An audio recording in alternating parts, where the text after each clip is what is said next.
భద్రాచలంలోని శ్రీ నరసింహ సేవావాహిని ఆధ్వర్యంలో 2500 మంది గిరిజన విద్యార్థులకు నోటు పుస్తకాలు, బ్యాగులు, స్టేషనరీ పంపిణీ చేస్తున్నారు.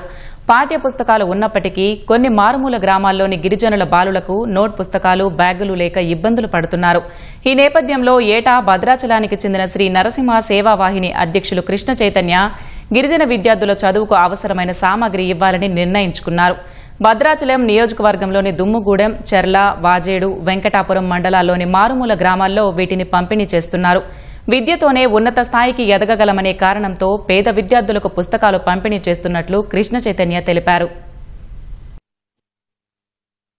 విద్య ఉంటేనే మానవ జీవితం అనేటువంటిది అద్భుతంగా ఉంటుంది అనేటువంటి సత్సంకల్పంతో ప్రతి ఒక్కరు కూడా విద్యకు దగ్గరగా ఉండాలి, విద్య అనేటువంటిది ప్రతి ఒక్కరికి కూడా హక్కు అనేటువంటి సత్సంకల్పంతో అనేక గిరిజన గ్రామాల్లో, మారుమూరి గిరిజన గ్రామాలలో చాలామంది విద్యార్థులకి అంటే పాఠ్య పుస్తకాలు ఉన్నప్పటికీ నోట్సులు తీసుకోలేక, వారి యొక్క బ్యాగులు తీసుకోలేక ఇబ్బంది పడుతున్నటువంటి కొన్ని వందలాది మంది గిరిజనులకి ప్రతి సంవత్సరం నృసింహ సేవావాహిని ఉచితంగా ఆ బ్యాగులు కావచ్చు, నోటు పుస్తకాలు కావచ్చు, స్టేషనరీ సామాన్లు అవన్నీ కూడా కొన్ని వందలాది మందికి ఇవ్వడం జరుగుతుంది. ఈ సంవత్సరం కూడా కొన్ని వందల గ్రామాల్లో అత్యంత విశేషంగా సుమారు ఒక 2500 మంది, 3000 మంది విద్యార్థులకు ఈ యొక్క పాఠ్య పుస్తకాలు, బ్యాగులు ఇవన్నీ కూడా లక్షలాది రూపాయల ఖర్చుతోటి అందిస్తుంది.